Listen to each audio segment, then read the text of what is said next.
If we have not met, I'm Deepti Doshi, and I co-lead New Public with Eli. One of the things it is that I love about working with Eli is his ability to see the future.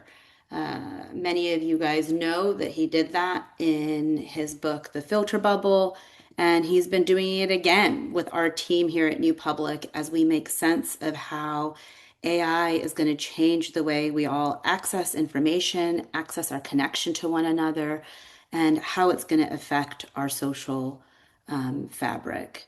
Him and I came together to build New Public to put these sorts of insights and research into action to be able to improve the lives of ordinary people, of all of us.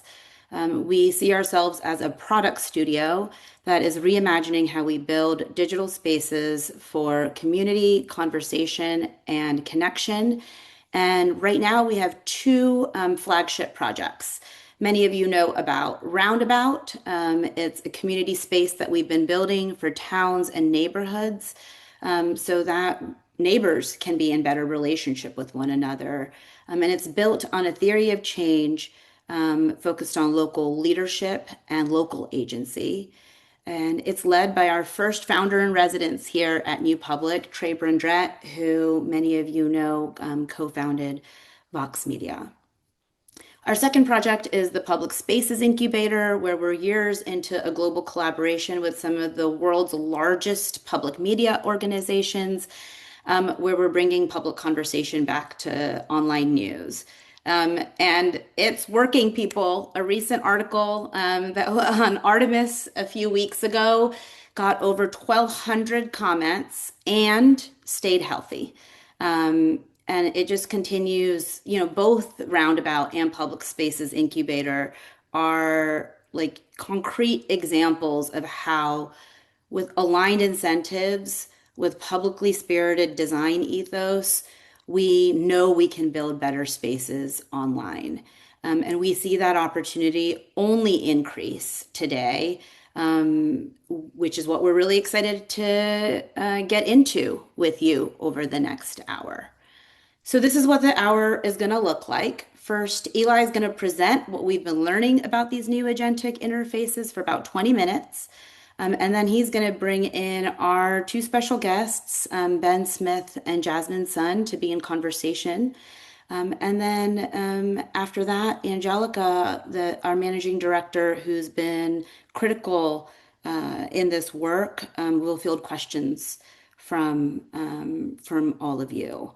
And just to introduce Ben and Jasmine really quickly, many of you likely know Ben Smith as someone who spent his career chronicling how technology is reshaping media and our public lives.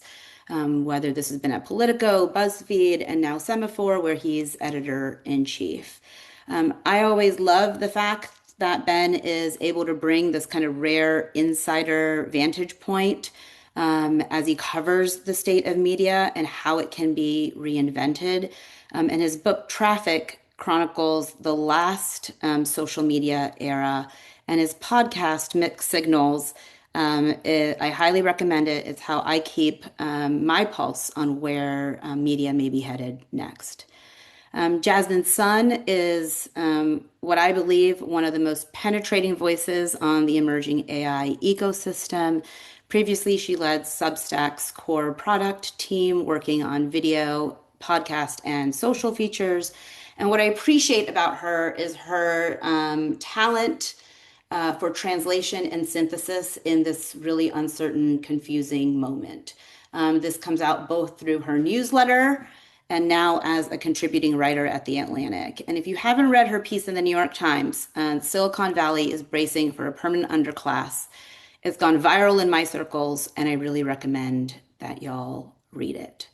And just so you know, we feel free to share anything that you hear today. You can quote any of the speakers.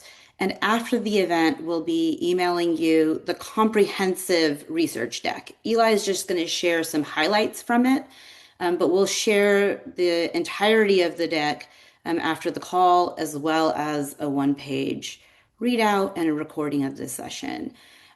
We do love an active chat here at New Public. And so as you have questions, comments, as you disagree with some of the things it is that we may be sharing with you, please, please, please put them in the comments. Our team is following the chat, and we will be synthesizing from it to get into conversation towards the end of our time together. So thank you again. We are almost 200 people here together and just really appreciate y'all being here with us. Turn it to you, Eli.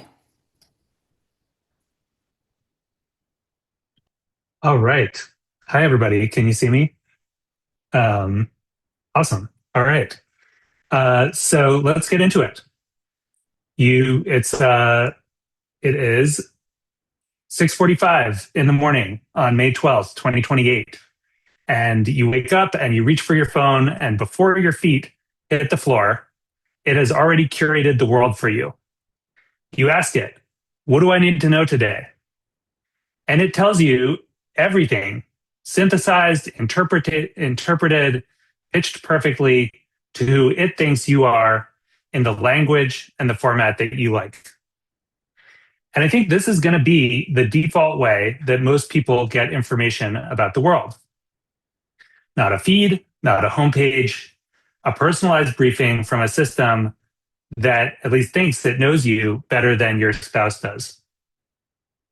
And for your very online friend, it might look totally different, not just in content, but in form.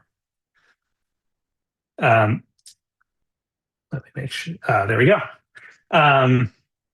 So maybe it opens for him with last night's group chat fallout, ranked by who's actually mad, and the latest drama between his favorite YouTubers and a shopping chart that he didn't check out of. And for a parent with 2 kids under 5, it might look really different. Might be on a smart speaker, hands-free, that's explaining, the one paragraph buried in all of those school emails that you actually need to pay attention to, and a few Slack threads that you need to tune into when you get to your desk at work, and some news stories that are important to know about before you start that meeting at 11. And for each of these things, there's the same kind of underlying logic, but a wildly different surface that's built for an audience of one.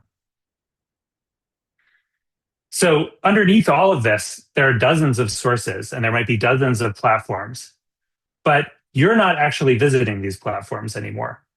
Your agent does that for you and brings it to you. And so we think of this as the agentic interface era. And we think it's going to become kind of the default way that a lot of people get information about the world in the next 2 to 5 years. And it's going to have these really dramatic effects on how we coexist and connect and communicate with one another. Some of you know I wrote this book called The Filter Bubble about 15 years ago. And in the book, I worried about, algorithmic personalization fracturing our shared reality. And I wasn't alone in sounding the alarm and calling for a sense of public good to be embedded in this system. And actually, it's lovely to see in the chat many other people who were doing that too. But ultimately, I think as a society, we kind of blew it. And the economics won out over the public good in the transition to social media. And now we have the poisoned and toxic information environment that we have today. And really, the reason that I'm here today is because I want you to know that I think we're about to do this again, even more intensely, in an even more atomized form. And the window to shape the path here is open right now. And I really don't want to give this same talk in 2041. So the purpose today is hopefully to convince you, one, this shift in our online information environment is going to be enormous. Most of the digital ecosystem we know is about to get destabilized and faster than people are ready for. Two, the same forces that are breaking the old era are going to create some opportunity to do things differently.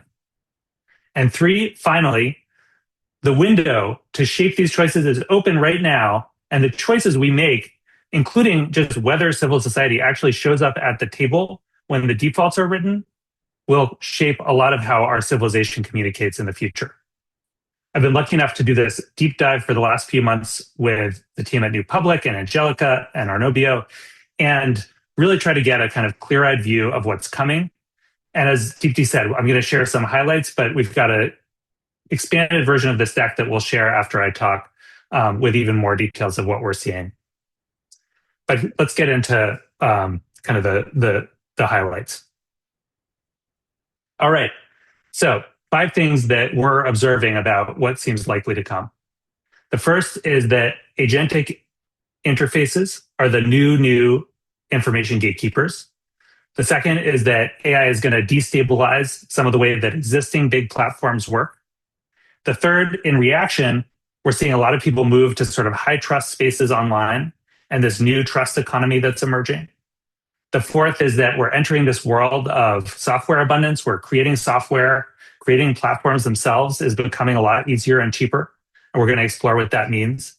And fifth, even though we think that AI will displace some of the functions that humans talking online currently do, we still see a really profound need and space for human connection. And we wanted to talk about where we think that will be displaced versus amplified. All right, so agentic interfaces as the new gatekeepers. So when I did my filter bubble talk, I talked about this transition in media power from the old guard, which were the editors and the producers, to this new source of media power, which was the platforms and the algorithms, Facebook and Twitter. And what I'm trying to suggest is that we're in another kind of passing of the torch from that centralized algorithmic approach to these agentic interfaces. And I know that platforms and AI agents share some similarities. They seem similar, but what I want to argue is that actually there's some big differences between how these ecosystems work and where power resides. So the platform algorithmic era was optimized for human attention. And we're moving into this era where content and data and systems are actually optimized for agentic attention, agents, AI agents. In the platform era, really what big platforms like Facebook did was figure out how to rank human posted content. But in this new era, content's going to be transformed, it's going to be summarized, it's going to be moved into different formats by AI. In the platform era, things moved on a human timeline because ultimately there were humans creating a lot of the content. And we're moving into an era where AI can create content at an inhuman speed and scale. And finally, in the platform era, AI was certainly doing ranking and recommending, but it's moving to the foreground. It's becoming part of the interface itself with which we see the world. And one kind of key dynamic here is that while the platform era was really built around network effects and the fact that because my friends are using this platform, I'm going to use it too, and that's going to create this kind of virtuous cycle. In the agentic interface era, kind of the gold, the most valuable resource is personal context. And the choices that we make as consumers and our ability to make those choices well about who to trust with our email, with our Slack messages, with all of this personal data that'll be used in order to power these interfaces are going to be very, very important. And they can have very negative consequences if we make those choices wrong. All right, so second, AI destabilizing the big social platforms. So at the end of the day, what we're seeing here, and there's more detail in the deck, is that the social contract that underlies a lot of traditional social media is kind of falling apart. And part of that contract was, I speak, I post, and someone's going to see it. And we're going to be able to connect with each other. And now it's unclear that the people to whom you're speaking in a lot of cases are, in fact, people. It's unclear that human content can win out over hyper-optimized AI content. And there's also this safety issue, which is each time I post, I'm revealing something about myself to everyone, every bot on the internet, which can use that to target me with ads, target me with persuasion, target me with phishing. And so I'm basically making myself a target each time that I post in public. And so as a result, we're seeing people move their posting away from big centralized platforms and toward, this sort of emerging trust economy that I'll get to in a minute. But I want to share one other key thought here, which is that at the same time that all of that's happening, it's also easier than ever to make it over the walls of these walled garden platforms. And so, as an example, my data to use my data in LinkedIn, I used to have to kind of be on the LinkedIn platform, but now I can download that and put that into an LLM and manipulate it in various other ways. Agents are making it possible to kind of hop the moats of these platforms, and that offers new challenges and new opportunities. Okay, so in response to all of this, people are migrating to smaller and more private spaces and choosing trust over reach. And think about this like your group chats, your Slacks, your Discords. This is where more and more people are engaging right now. Yancey Strickler and Maggie Appleton called this a while ago, but we're really seeing this big shift. Oh, this was a Ben article worth reading about group chats. The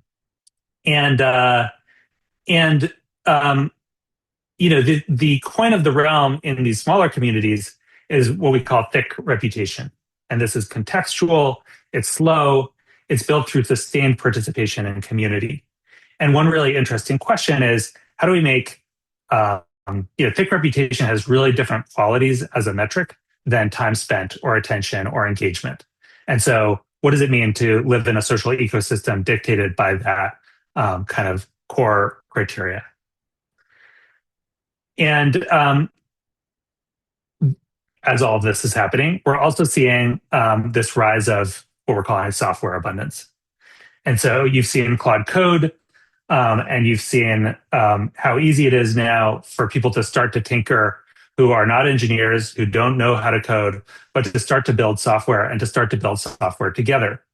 And I think for our purposes today, the thing that I want to point out is that a lot of the design choices that we might argue with in the big existing platforms of today are downstream of the mechanics of the economics of those platforms.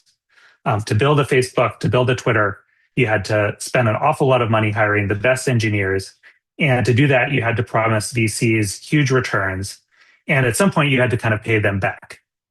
And the question that we think is interesting is what happens to the kinds of spaces that are possible when the economics of what it takes to create a space have changed, and when it's possible to build a place for people to gather without requiring a 10x return. And so finally, we thought about what does this mean in terms of which parts of the existing social media landscape are likely to change and which ones are likely to kind of continue in some form. And we thought Ethan Mollick, who's a professor who writes a lot on AI, had a really great kind of concept when he said, people use AI when it's better than the best available human. And what he meant by that was that if you're up at night, and you text your therapist, which it's a questionable choice in itself, but you text your therapist, they don't respond, and then Claude's right there, and you go to Claude. So the question that we wanted to ask was, what are the places where people will turn to groups of people online versus defaulting to AI? And so we did kind of a jobs to be done analysis. We looked at all the different things that people rely on social media for, which is a lot. There are a lot of different tasks. And they ladder up into these different categories. And at the end of the day, our belief is there are going to be some places where AI interfaces, AI content displace what people are currently doing on social media. So as an example, a tutorial to use a piece of software or to learn something, that may naturally be something that people prefer, something that's a little more personalized and a little more interactive, and where AI replaces some of the functions that people were doing for each other online. But on the flip side of it, if you text your friend and their agent texts back, that is not going to be a satisfying experience. And there are places where people are really going to want to continue to connect with actual human beings, and not with agents or AI interfaces. And so there is a lot of room still to build spaces online where people actually connect to people. Okay, so to summarize the picture so far, we've got this new form of personalized information interface with new power and trust dynamics. We've got an erosion of big spaces and this flight to small trusted ones where reputation matters. We've got the ability for more people to build things and to build it together and with different economics. And we've got this landscape where AI will displace some of the things that social media has been doing, but where people will still want to connect and belong with real human beings. And we think that, if you put this together and think about connection surviving, trust being scarce, building being cheap, this is a really interesting and unusual and new combination. And we see kind of three areas of opportunity. I'm going to cover them briefly, and then we can talk a lot more about them. So high trust micro communities, our belief is the era of kind of one single feed, one single algorithmic logic that dictates what billions of people see is ending. And we're now seeing the growth of kind of thousands of purpose-built spaces where specific communities can thrive. And what this might look like is sort of your local running group chat meeting, the ability to weave your own bespoke platform. And so if you're building a platform just for your specific community, what would you do? You might build in community norms in a different way. You might allow for some design of features that would never make sense in a generic product, but make sense for your team and your group of people. And we think that there's a lot of opportunity here that's made possible by this kind of combination of it's easier to build stuff. We're now starting to understand what builds healthy conversation online, and there are these decentralized social protocols that can lie underneath it that allow people to move their identity and data from one place to another. So it's exciting to be able to imagine a network of independent governable spaces coming into being and having a really different kind of power dynamic from the top-down social environment that we've had for the last decade or two. A second kind of area that we think is exciting is AI-supported stewardship. We really believe in stewards, the people who make online groups worth being part of here at New Public. And it's always a human because people are responsive to people. And so when we do our research, we see that the groups that function the best are the groups where there's a person who cares and is constantly weaving together that group, the steward. And what we also know is that this is unpaid labor. It's exhausting. It's difficult. It's lonely. And there are tasks here that we can take off stewards' plates so that they can focus on the parts of what they're doing that are the most enlivening and important. And I think there's a lot of really exciting work to be done there. And finally, there's this question about kind of the future of the public square. And we really got kind of keyed into this by something that Kevin Roose said on a podcast where he talked about basically this choice between giving the internet to the humans or giving the internet to the bots. And our belief is that we're going to have to find a third way that brings together humans and agents with explicit rules and transparency. Our belief is that the rules of engagement really matter here, and they're being written now, but civil society isn't really at the table yet. And so how do we actually write those rules in a way that support human flourishing, community flourishing, and a healthy information ecosystem going forward? All right. So looking to the future, hopefully I've convinced you that we're entering a period of really significant change in how we communicate online. But the path to kind of shape this change is still open. We're still in the very early days of this whole story. And I like to remind ourselves that in 1999, these were the companies that people thought were going to dominate the internet.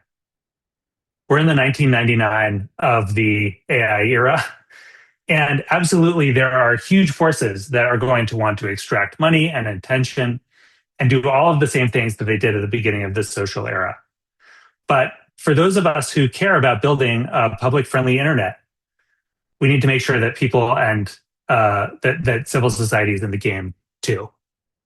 When we started New Public, Talia and I had this metaphor of kind of public friendly versus user friendly. A good chair is user friendly, and a set of steps where the neighborhood gathers, that's public friendly. And we've spent the last 20 years kind of optimizing the chair. And our view is it's time to kind of really start building the steps.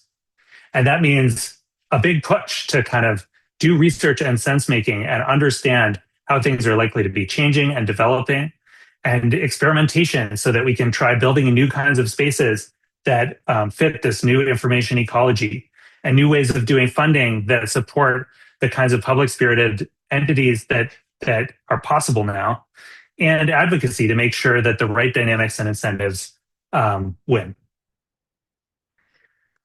I believe that it's not only possible, but really important to build a world where artificial intelligence increases human agency, human connection, and community.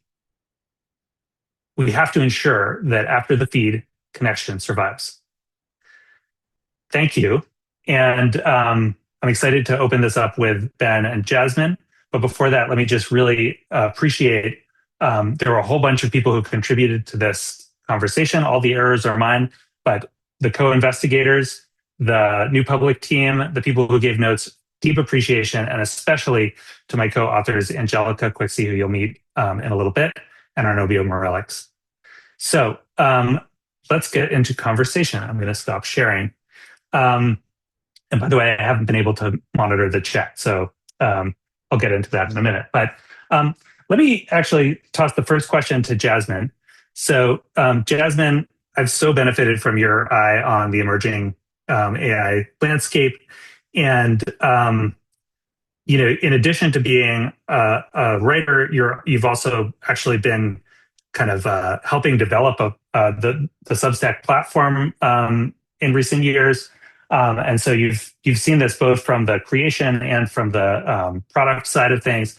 And I'm curious how you think about what's different in a media environment where media and content is likely to be kind of transformed before it reaches a lot of its ultimate consumers. Yeah, thank you for having me, Eli. It's super cool to see how New Public and the New Public mission are adapting to a lot of the change that's coming in the media environment. Yeah, I guess one thing that I've been thinking about a lot is um, this thing that you're saying, that every piece of media, every unit of information now goes through at least one, or I expect to go through one, maybe multiple, almost like translation layers, transmogrification layers, uh, before it gets to the end user. I think that is what these agentic interfaces do. It's like you might have a news article, but it's going to be turned into a short form video, a podcast, like a push notification, whatever it is. And it reminds me of some conversations that I did have when I was working at Substack about with some of our top publishers about being multi-SKU creators almost. So like I remember we talked to Lenny Rachitsky, who does a very large product management newsletter, about how he had a newsletter, a podcast, a Slack community, etc. And he felt like each of those things actually reached a different type of person, which on one hand can be kind of exhausting and is a lot of work for a publisher to do. On the other, I think he really relish the opportunity to reach people in the mediums that they preferred. And so I think one optimistic thing about AI and LLMs is that I do think that it supports people in learning, however they best learn, right? Like some people are auditory learners, some people are visual learners, people are at different language levels, different reading comprehension abilities. I think that, to the extent that news publishers can create a better shared reality by reaching people where they're at and in the mediums that they can prefer, I think that actually could be a good thing. Like, I think if trusted news sources, like serious journalistic institutions, can take the like amazing reporting that they have and ensure that it reaches people in every language, in every format, like that is forging more of a shared conversation and more of a shared reality than might otherwise happen. So I think that's one thing that I am excited about. On the other hand, I think like you and like a lot of folks in this room, we do have concerns. Like one is obviously will value flow to the news creators or to the creators of the agentic interface itself. Similar to the platforms conversation, like there is a disintermediator. Like how much does, Facebook reap the rewards of the attention? Now it might be, as everyone knows, like maybe people will just be paying their chatbot or their agent to summarize news sources, but like, are those original reporters, creators of news, creators of information, are they able to get a cut? One of the bleaker versions of this that I sometimes think about is there's already a really large expert data market in AI where because AI LMs, they don't have access to the real world. They can't like go and travel and do travel journalism, right? Like AIs can't do that. But one thing that's already happening is these data firms like Mercor or like OpenAI and Anthropic directly will hire contractors, human contractors, to go out and collect information from the world so that it can be fed into the models. And so, like, to what extent will the process of reporting, research, information collection be sort of wrapped up into the data generation process where it never reaches the public directly, but is rather like these large AI companies or AI data providers paying people to collect information and feeding it directly into the machine. That's one thing that I sometimes worry about. I also think that it's important for us to examine like, are there subtle ways that these disintermediators are distorting our view? I generally think it's really amazing that you can, say, summarize this for a fifth grader, summarize this for a 12th grader. But we have seen research that shows that when AI rewrites an original text, it also somewhat changes the meaning or softens those claims. And so, in the process of, creating shared knowledge, which I do think can be an advantage, I think it's important for us to understand how much is the original fact or truth value of the claim being preserved in that process, and will we notice if and when it does. So those are some things on my mind, but like I do think it's an interesting shift, and I am really keen to hear and see how other media professionals are thinking about the fact that we are going to medium will no longer sort of be something that you have to invest effort in. We will get this sort of universal translator between formats. Awesome. So much there. I'm going to move to Ben for a minute. Uh, and Ben, you wrote this great book, kind of chronicling the rise and fall of, um, this centralized algorithm era and traffic. I'm curious, how you think about where media power resides, and where how the dynamics are different as we're moving into a more agentic mode. Yeah, I mean, I think the way I think about it has changed a bit. This presentation is really totally fascinating, and I don't know, Eli, you've always managed to kind of be ahead of the curve without being kind of peddling the apocalypse. Like I think we're in a moment when everyone on all sides of this debate is just like the answer to every question is that like it's the apocalypse is here, and this is such a sort of complex, interesting, nuanced version of the future with a lot of choice in it. I mean, it's really fascinating. Also appropriate that we're doing this on the day that BuzzFeed seems to have sold for like $1 to a 1980s comedian. So congratulations to everyone from the social media era. I mean, I think that like it's the sort of agentic future really like isn't here. Like I do think people are living, I don't think of it so much as social media, but on these lean back video feeds primarily that are very, very passive and very different from the old social media, and that they kind of are familiar with all these ills, like particularly the extent to which you don't know who's a human and who's a bot, and you don't know what to believe. I think maybe the most disturbing thing that I found about this environment is that I think people, to a degree that I hadn't quite anticipated, and this is true of me too, are comfortable with the kind of low level of resolution around whether something is true. Like I was at the airport, some airport the other day, and like searched whether there was a Chick-fil-A in Terminal 2, and the Google immediate response said there was, and then I got there and there wasn't. And like I wasn't even mad. That's just sort of the cost to doing business. Like things are going to be like 80% true. And and I think people are sort of comfortable with that. They search things, they get answers. They know the answers aren't totally right or definitive, but they're good enough. Um, which is to me like a very strange outcome that I really hadn't expected. But no, I think the no, I am very bought into the notion that like the web as we knew it is going away. And I guess one of the questions I have, and I'm curious what you think, is to what degree the phone. I mean, I saw there are a lot of illustrations of phones in this deck, and I'm curious to what degree you think the phone is going to kind of remain the primary interface. for this whatever this world is that you're describing? Yeah, I mean, I think it's a great question, and I don't feel like I have a strong intuition, but I also kind of feel like there was a period where um, the hardware and the software experience were really closely linked. The mobile, social media was like a mobile phone era phenomenon, and I guess it feels to me like um, in this weird way we're moving into a more like multimedia, multi-device world. You're sort of like grasping toward the same agentic interface through your ears or through your eyes on a desktop screen or on a phone screen or some new contraption that we haven't like thought of.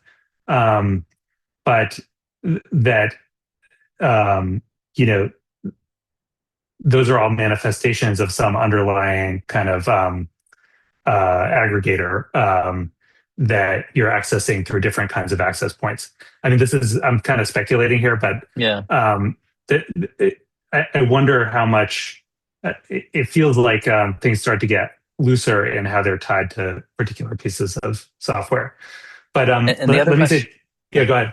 Yeah, I wanted to ask you another question. Is that allowed? Sorry, if the yeah, format, but please. No, I feel like there's please. this other like kind of a very optimistic take floating around that that social media, the engagement metrics just pulled kind of inexorably toward divisiveness and toward filter bubbles and alternate realities, and that and that these chatbots actually pulled people back toward a single reality. Mm, Although maybe it is, I think I saw somebody on the right complaining that it's like a very precisely kind of like neoliberal reality, but yeah. like that the answer to every question is like 1990s Clintonism basically. But like, what do you buy that? I mean, it's in some ways a very optimistic take. I wish I kind of wish I did, although sort of what you're saying there is that you know or one way that might be Well, that interpreted the is that elites that the elites can get yeah, back control of there's everybody's brains. yeah, right, sure.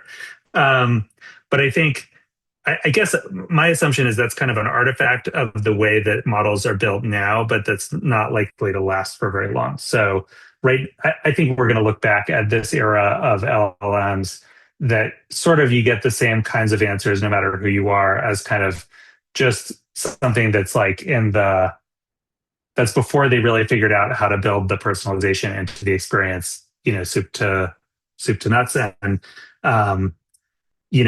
I think you see Claude and Gemini inching toward that more every day. Um, Claude, I recently asked Claude for my wife's bio, and it gave me this long correct bio. I was trying to prove to someone that the bios were pretty good. Gave me this long correct bio, and then at the end it was like, "But you knew that, Eli, because this is your wife."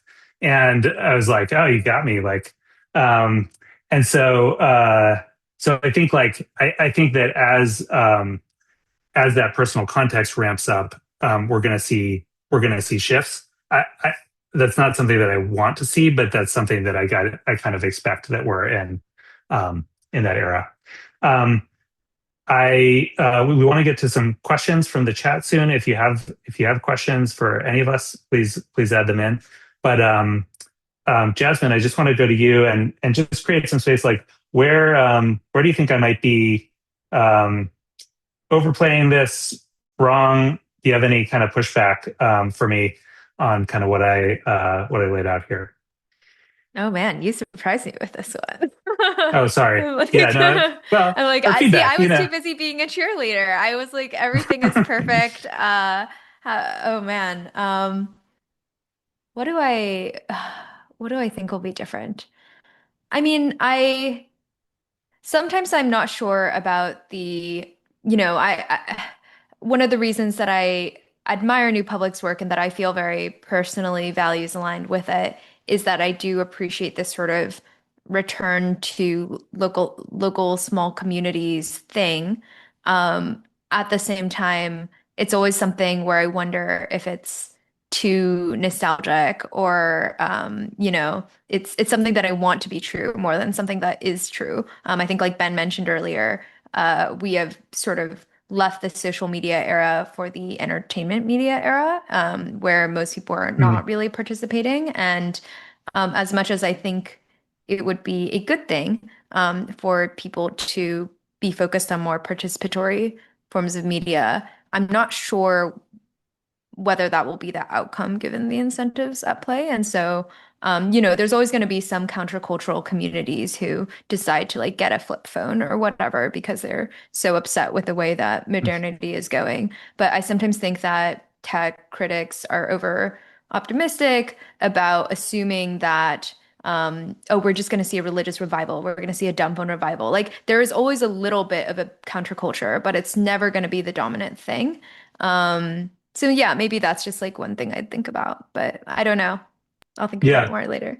No, I mean, I think that's fair, and I think I don't think that this world of, I mean, number one, I think that um, we actually put that Mark Andreessen group chat in the article in the deck before we invited Ben, but like um, I don't think that all small spaces are inherently pro-social or positive at all. And in fact, they can be places where people ramp up into extremism, which is kind of a subtext of some of that reporting. But but I do think that um, collective governability is an important quality of people being together, like the ability to co-create space together. And I think group chat world does offer some of a lens into what that can look like in a way that millions and millions of people are using. And I think kind of how do we build on some of the dynamics of what's already working for people to change who gets to decide what spaces look like. To me, it seems like a really exciting place to explore. Yeah, maybe like one Um, other tiny bit of, again, just minor pushback I'd make. And you guys yeah, are more the experts on this than me, but like just what that makes me think is like one lesson that I have of when I used to be a consumer product manager is that in general, people do not want to think about interfaces. People do not want to think about governance. And like people who design platforms and like focus on this thing, like are much more interested in thinking about interfaces and settings and governance and whatever. And so, yeah, obviously there'll always be some people who sort of want to be the step up, I'm going to moderate, I'm going to whatever. But yeah, I think that maybe folks in the space tend to overestimate the extent to which normal people want to think about these things. yeah, and I think there the question is like, how do we make better defaults? That like the defaults right now are the defaults that are economically viable and that people will use. And what Or if you they like were, use AI to you sort know, of like learn what people want. Like if I'm trying to think of like positive AI things, like one thing I thought about a lot as a PM is like the TikTok interface because the TikTok interface is kind of the minimum viable interface. Like the main way that you tune the feed, like people always say things like, "Oh, I wish I had like topic tabs on my feed," or like, "I wish I had like all these like power user tools." Like journalists like that stuff. No one normal likes that stuff. What normal people like to do is they swipe faster if they don't like it, and they like replay the video for one more time, like half a second more if they do like it. And then the algorithm just picks up on this to show you more of what you want and less of what you don't want. And so I think that there's a way to do like pro-social things with a similar mentality of like the way that most users engage with shaping their media experience is not going to be tuning settings. It's going to be staying on the thing longer or leaving it or like scrolling faster or scrolling slower or like who they engage with. And are there ways to almost like shape the design and a governance of a space based on these sort of yeah, like implicit signals from user behavior? Anyway, I'm just rambling at this totally. point, but No, that's great. So I'm going to bring in Angelica Quixie, who is our managing director here at New Public and also my co-author on the report and a brilliant colleague and thinker. And Angelica is going to share some of the questions that we're getting from the audience. And Angelica, maybe we can start with one for Ben. Great. So there's so many questions in here. It's hard to select one just for this group. I'm gonna actually start with one of the first questions that was asked from Valerie. Um, she wants to hear more about the business model components and where optimizing for agent fits in to the business models of the Frontier Lab of optimizing for individual attention data collection for ad sales, and sort of repeating the business model of the social platforms of the past. Is it the subscription model? Does that make it sustainable? Like, how are you all thinking about business models and how that impacts people's experience with these agentic interfaces? I mean, that's such a good question. I don't know if anybody here is running a frontier lab and has a better answer. Um, but I think, I mean, I guess I think that what you will find is that they, do a lot of sophisticated math, figure out how to get the most value out of every user. And sometimes it will be subscription, and sometimes it will be advertising, and it'll kind of wind up being more advertising than you expect because there's always kind of a marginal dollar, and people don't really mind it, with all the data collection that comes with that.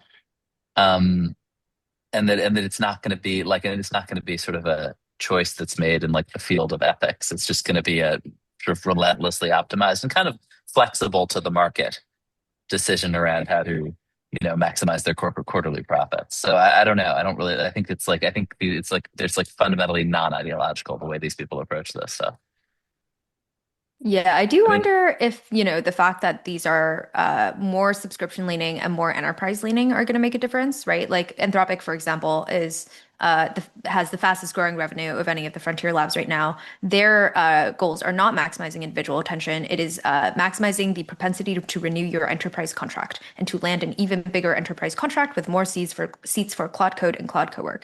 And actually, like when I talk to folks at Anthropic, they have cited this difference between the attention model. Again, I agree with Ben that for the most part, the market, not people's, high-minded philosophies, are going to determine what actually plays out. So I share that intuition that Ben has there.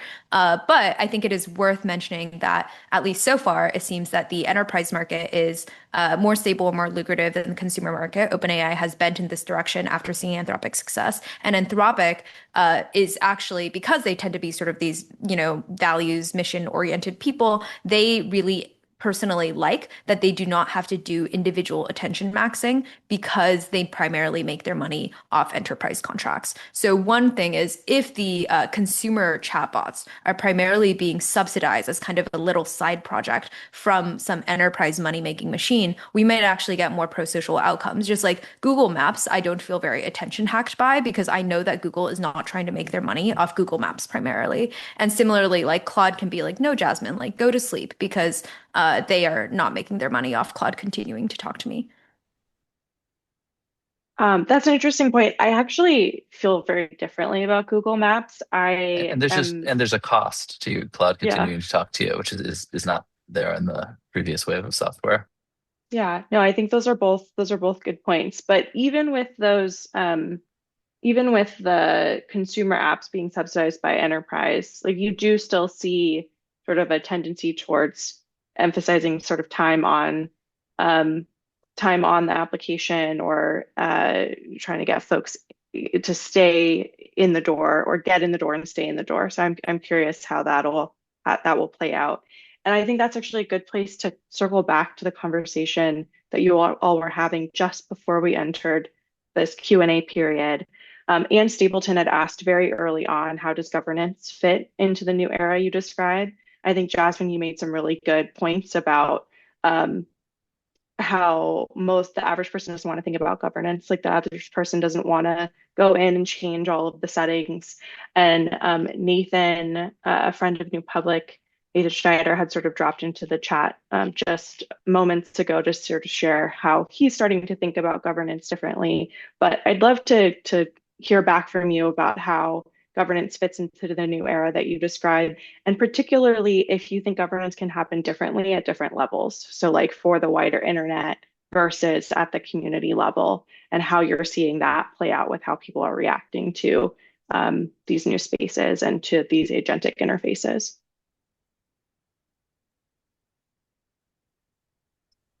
Sorry, was this a question for someone in particular? I'm assuming it's an Eli question for what it's worth. Yeah, I was going to find a Okay, way I to throw can. it to Eli. So Yeah, great. Great, Okay, Eli. fine. I'm just being polite.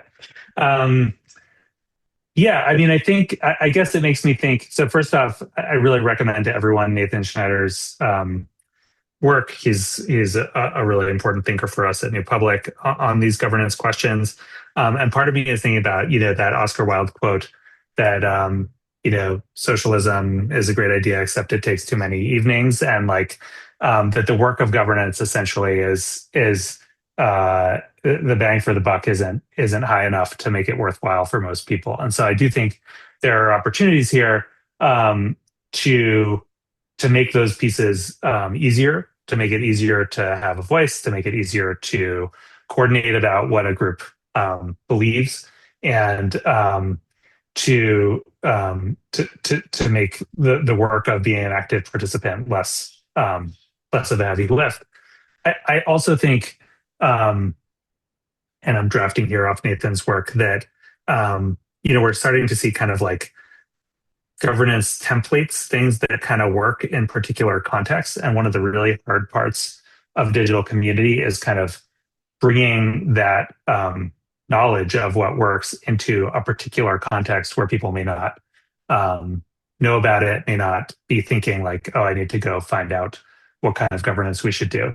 And so building the wisdom that people can build upon in order to do shared governance well, I think is like a really interesting area of opportunity. And ultimately, I think back to the power dynamics of the agents, this is one of the places where I feel like there's the biggest wide open lane in terms of describing a kind of market and regulatory environment where people can make good choices. So there's work being done on kind of, I think one really important thing is like, if you're relying on an agent to make all of these important decisions about what kinds of information you see, there should be an auditing function where you can tell if that agent has been bought off or infiltrated or otherwise, is working for for some purpose other than your own benefit. And that's something that you could instrument without even having to do a kind of legal regime, just by making it easier for people to test, what the incentive structures of agents that they're using are. So I think there's like a lot of work that can be done, sort of enabling people to have more control over the interfaces that they have themselves.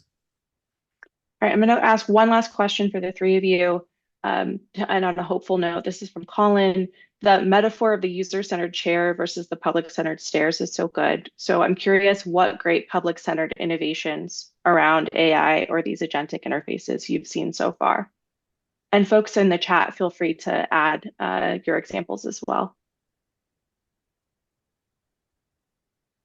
I'll just build on what I just said. I've really seen some examples where the ability to kind of like synthesize where a group of disparate people stands in a way that makes it more intelligible to itself and that identifies some areas of cohesion and connection. I think I've seen that actually really work already, and I think there's a lot more there. Yeah, I mean, our most ambitious and interesting journalistic use case, which probably, I don't know if you count it as really pro-social. Is journalism pro-social? I don't know, TBD. We'll find out when the apocalypse comes. Was really that. Like, we put on this huge event with hundreds and hundreds of voices and used Claude, and used primarily Claude to kind of synthesize and give people back a sense of what the consensus was, which is such an elusive, often kind of nonsense idea. Yeah, so, but good question. Yeah, I think it is a good question. It's harder than it should be. One thing that I'm pretty interested in is I think a lot of people who have, say, followed civic tech as a space for many years, have seen sort of the rise and fall of hopes in things like open data and like the idea that if governments just like release giant data sets, then we're going to solve all of our civic problems. And there are many reasons why this is not the case, but like one of them is that most people do not want to pour through giant CSVs all the time. And so, I spend a lot of my time, as people can probably tell, thinking about the tension between the things that many of us pro-social, publicly minded people want everyone to be doing all the time versus most people being extremely busy and not having a lot of time and ability to like spend all their time doing this stuff. And so one thing that I think that would be very exciting with AI, and I'm starting to see sort of snippets of little projects in the universe are projects that make government data more navigable and accessible so that normal citizens just using natural language, not needing any specialized technical skill, can ask questions about where their government dollars are going or what happened at the last few city meetings, or people who don't have time to sort of attend a bunch of town halls in the middle of the day can still keep up with what's going on in their communities. And so I'm very interested in how AI can make that kind of information more accessible to a broader range of people. Awesome. I'm going to bring Deep Deep back to bring us home. Thank you, everybody. And that was not only one of our kind of largest gatherings we've had, I think it was frankly one of the most active chats it is that we've had. And all of the questions it is that y'all have brought just make me really, and comments, hopeful about the community it is that we're in together to kind of address these questions together moving forward. So, just thank you to everybody for being here, especially Ben and Jasmine, and everybody who supported us to do this research. I really hope that, like, in this overwhelming moment, this time together provides a concrete reason, frankly, to be hopeful, to activate our hope and our optimism, and to act upon it. And we want to do it with you all. And so please stay in touch with us. Josh shared with you our newsletter. Yeah, we're thankful to all of you for being here. Josh, I think you may have wanted to share the QR code for the slide deck, but if not, maybe we'll just drop the link back in here. Share the deck. We want to spread this optimism and hope and get people into formation to kind of take the reins and direct this AI towards these publicly spirited goals. So do share, your thoughts, your questions, but also the content that we shared so that we can have a broader conversation. But thank you, everybody, and more soon. And we'll share the recording too. Yes.